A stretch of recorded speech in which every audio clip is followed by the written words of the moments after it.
Now I invite Dr. Charles Panackel, who is a senior consultant of hepatology and liver transplant at Esther Integrated Liver Care, Esther Medicity, Kochi, Kerala. Over to Dr. Panackel. Thank you, Professor. Respected chairpersons, senior consultants, and colleagues. First of all, let me thank Professor Gupta and Dr. Saigal for this opportunity. And today I'll be talking about immunosuppressive drugs in liver transplant. And as we all know, in the last 5 decades, the 1-year survival, post-transplant survival has improved from 40% to as high as 95% in 2020. And this has been due to the better surgical techniques, improved perioperative outcome, and above all, the better immunosuppressive drugs. But this improved 1-year survival that is seen in post-transplant, this improved 1-year post-transplant survival that is seen is not replicated at 5 years or 10 years. And if you take the US or UK transplant registry, you can see that most of the deaths that occur in these patients on follow-up, in these post-transplant patients on follow-up, are due to non-liver related causes. About 10 to 15% develop malignancies, about 20% develop chronic kidney disease at 5 years, 10% develop opportunistic infections, and metabolic syndrome and cardiovascular diseases are seen in another 20% at 5 years. And all these non-hepatic causes are due to the various side effects of the immunosuppressive drugs that we use. So that brings us to the question of personalized immunosuppressive regimen, where we aim to achieve a stable graft function with least suppression of the systemic immunity, by which we aim to avoid malignancies as well as opportunistic infections, and we aim to minimize the drug toxicity. We aim to minimize the incidence of chronic renal failure and metabolic syndrome. At the same time, we have to minimize the disease recurrence. The immunosuppression should be affordable to the patient and it should give a good quality of life to the patient. We also have to address the specific post-transplant complications. So coming to various drugs that we commonly use in our day-to-day practice in liver transplant.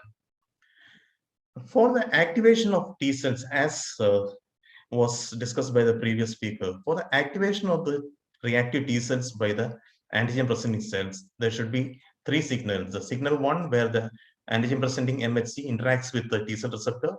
The signal 2 is the co-stimulatory signal, where the CD80 and CD86 in the antigen-presenting cells interact with the CD28. And signal 3 is where the interleukin 2 interacts with interleukin 2 receptor and promotes T cell proliferation. And all these signals and their downstream pathways are targets for immunosuppressive drugs. And here you can see that the signal 1, where the MHCs interact with the T cell receptor, and on the downstream pathway you have the calcineurin pathway that activates and promotes the interleukin transcription. And the calcineurin inhibitors, that's the cyclosporin and tacrolimus, inhibit the calcineurin and prevent the T cell activation as well as interleukin 2 transcription. And the interleukin 2 that is produced by the T cells, they act on the interleukin 2 receptor and promote T cell proliferation via the mTOR pathway. So the mTOR pathway activates the cell cycle. And the mTOR inhibitors, that's the sirolimus and everolimus, inhibit the mTOR pathway and thereby arrest the T cells in the G1S phase and prevent T cell proliferation, thereby producing immunosuppression. And for the cell cycle, for the cell proliferation, you need DNA synthesis, and antimetabolites, that's a mycophenolate and azathioprine, they inhibit DNA synthesis and inhibit the T cell proliferation. And then you have the interleukin 2 receptor antagonist, that's the basiliximab. So basiliximab prevents the stimulation of interleukin 2 that inhibits the interaction between interleukin 2 and interleukin 2 receptor, thereby inhibiting T cell proliferation. And finally, you have the steroids that has multiple actions by inhibiting various cytokines and the antigen-presenting cells. So all these are potential targets for immunosuppressive drug action. And when you classify immunosuppressive drugs that are used in liver transplant, it can be classified either into a pharmacological agent like the cyclosporin, the calcineurin inhibitors, you have the mTOR inhibitors, you have the antimetabolites, and you have steroids, or the biological agents where you have the polyclonal agents like the anti-thymocyte globulin or the monoclonal agents like basiliximab. Or it can be classified based on its action into inhibitors of T cell activation like the calcineurin inhibitors of T cell proliferation like the antimetabolites, the mTOR inhibitors, and interleukin 2 receptor antibody. And then you have the T cell depleting agents like the polyclonal anti-thymocyte globulin or the monoclonal anti-CD2 antibody. So coming to calcineurin inhibitors, the two calcineurin inhibitors that are used in our clinical practice is cyclosporin and tacrolimus. We all know that tacrolimus is 100 times more potent than cyclosporin, and almost 95% of the centers use tacrolimus. And tacrolimus, the dose is about 0.1 to 0.15 milligram per kg per day in two divided doses. And it should be given in the empty stomach as the food interferes with its absorption. The cyclosporin dose should be around 10 to 15 milligram per kilogram per day in two divided doses. And the side effect profile of cyclosporin and TAC are comparable. They both cause acute and chronic renal failure. They cause neurotoxicity and metabolic dysregulation like hyperglycemia. Electrolyte imbalance, you get hyperkalemia or hypomagnesemia. And they can cause vasculopathy and lead to various cardiovascular or neurovascular disorders. TAC is more diabetogenic than cyclosporin, and that might be one situation where you use cyclosporin instead of TAC. If your patient has got uncontrolled diabetes, then you might use cyclosporin than TAC. Also, and the other situation where you use cyclosporin is when your patient has got a TAC-induced neurotoxicity, when you might switch TAC to cyclosporin. And cyclosporin frequently causes hypertension and hyperlipidemia than TAC. And gingival hyperplasia and hirsutism is seen in cyclosporin only.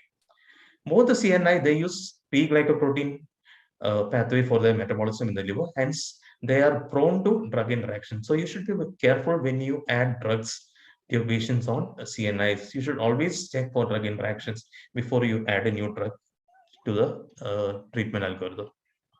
The second group of drug that we use are the antimetabolites. And we have two drugs here, that's azathioprine and mycophenolic acid derivatives like mycophenolate mofetil or mycophenolate sodium. And most of the centers use either mycophenolate mofetil or mycophenolate sodium. And azathioprine is rarely used in liver transplant. Exception would be when you have got a PSC with the IPD, when azathioprine may be preferred over mycophenolic acid. And they both inhibit T cell proliferation by inhibiting the nucleic acid synthesis. And the advantage of adding antimetabolites that it helps to reduce the dose and level of CNI, thus minimizing the dose of calcineurin inhibitors. It also reduces incidence of T cell mediated rejection when combined with CNI. The major side effects are bone marrow suppression, it produces leukopenia, anemia, and thrombocytopenia. And MMF can have GI side effects, which may be overcome by switching it to mycophenolate sodium. And MMF rarely causes IBD like colitis and GVHD like enteritis. The third drug that we commonly use is steroids, and steroid has got multiple action. It suppresses antibody complement binding, it upregulates anti-inflammatory cytokines and downregulates the pro-inflammatory cytokines. The problem with steroids is that it's got a lot of side effects and like delirium, osteoporosis, Kushner trichosis. It increases the risk of infections and produces metabolic derangement like hypertension, hyperlipidemia, diabetes, and obesity. The fourth group of drugs that we commonly use are the mTOR inhibitors. It's everolimus and sirolimus. Sirolimus is rarely used nowadays, and most commonly we use everolimus, and it acts by inhibiting the mTOR molecule, thereby arresting the cell cycle in the G1S phase and preventing cell proliferation. mTOR was one of the advantages of mTOR is that it has got an anti-proliferative and antigenic effect, and since it may have advantage in patients who have got hepatocellular carcinoma or who have got malignancy in the post-transplant period. And mTOR have a role in preserving renal function in post-transplant period, especially by acting as a CNS sparing agent. The main side effects of mTOR are dose dependent. It produces dyslipidemia, thrombocytopenia, anemia, leukopenia, and this can be overcome by reducing the dose. And it also produces oral source hypertension. It can impair wound healing, and it can produce interstitial nephritis and edema. The biological agent that we commonly use is a T-cell non-depleting agent, that's an interleukin-2 receptor antibody, that's otherwise called the basiliximab. And usually it's used as an induction agent. It can be used as a CNI sparing agent when the patient has got renal dysfunction. And the dose is around 20 milligram IV on day 0 and day 4, and helps to delay the introduction of plaque by 5 to 7 days. And rarely in patients who've got uncontrolled diabetes, metabolic syndrome, when you want to avoid steroid, basiliximab can be used as a steroid sparing agent.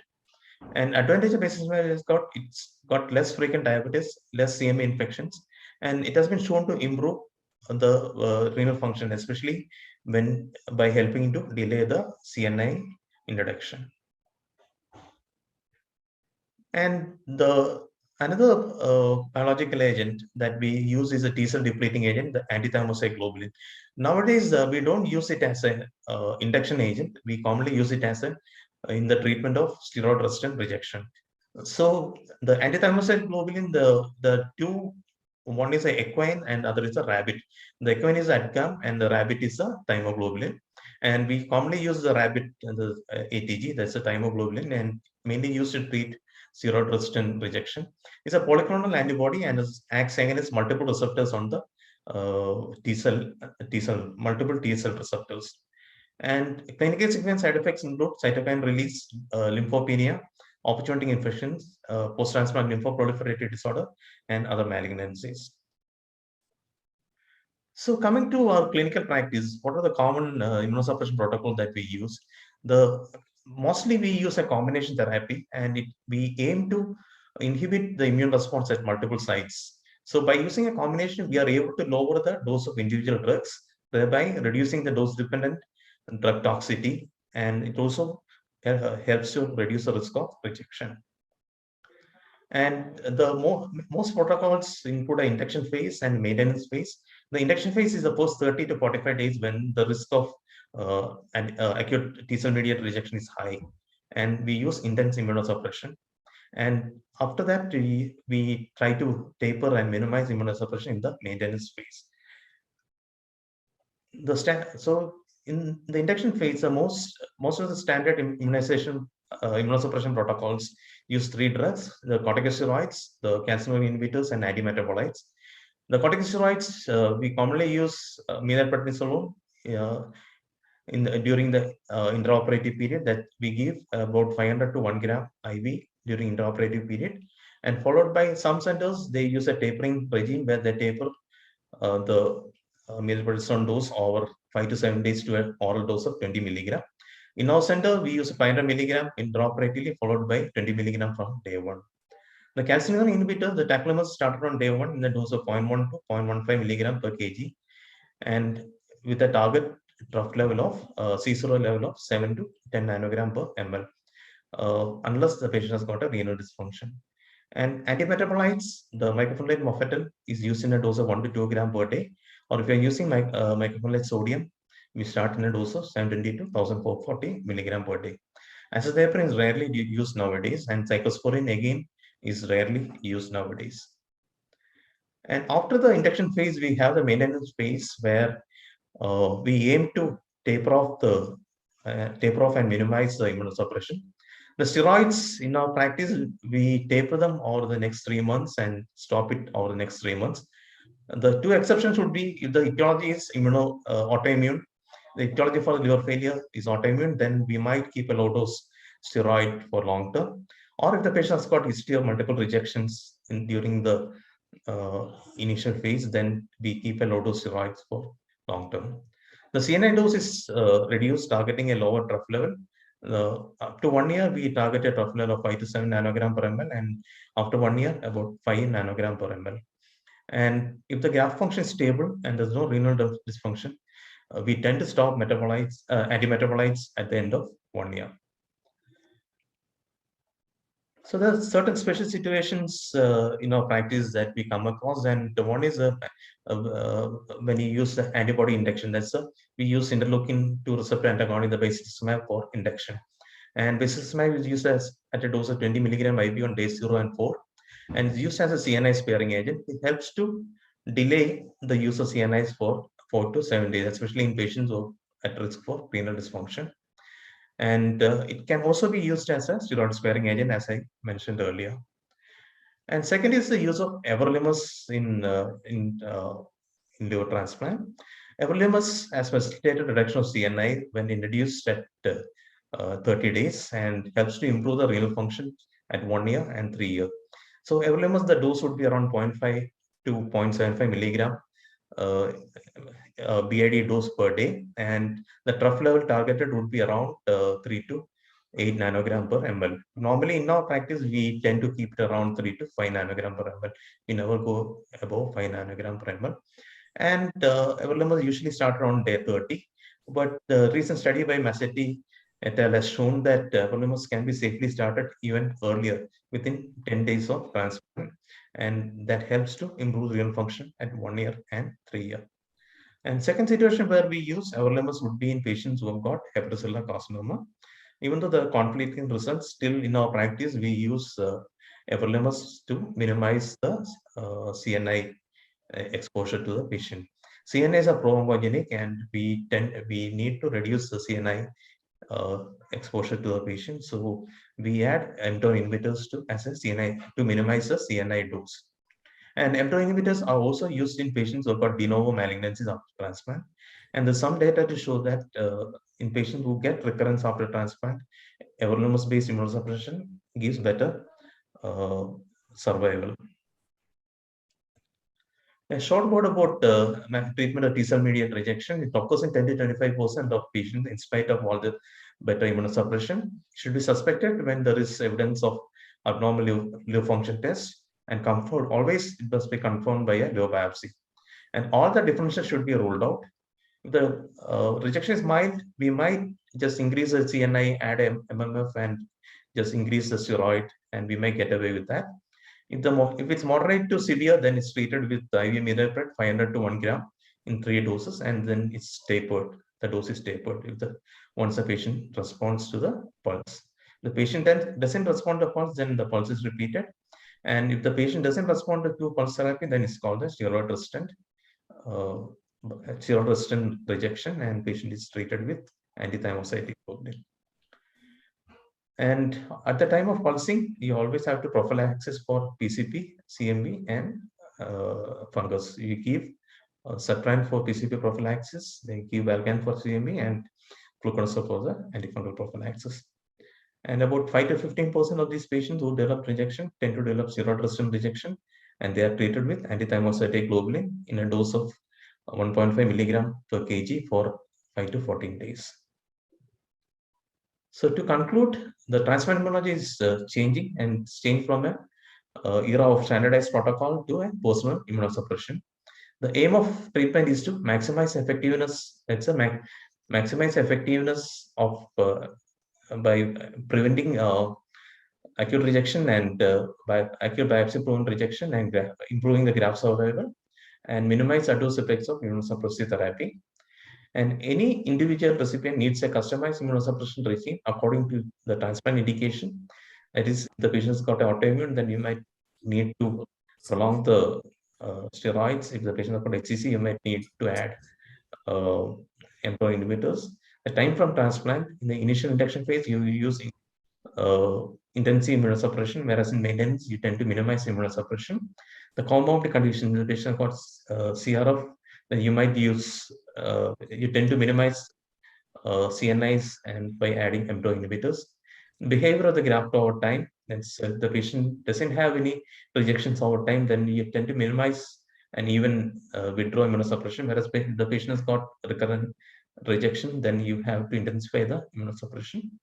And occurrence of immunosuppression related complication, depending on the immunosuppression related complication, you might have to reduce the dose or replace the drug.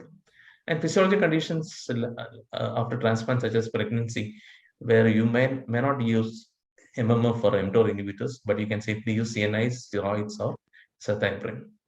And future studies would enable the art of individualized immunosuppression for the individual transplant recipients. Thank you. Thank you, Dr. Charles. for excellent overview.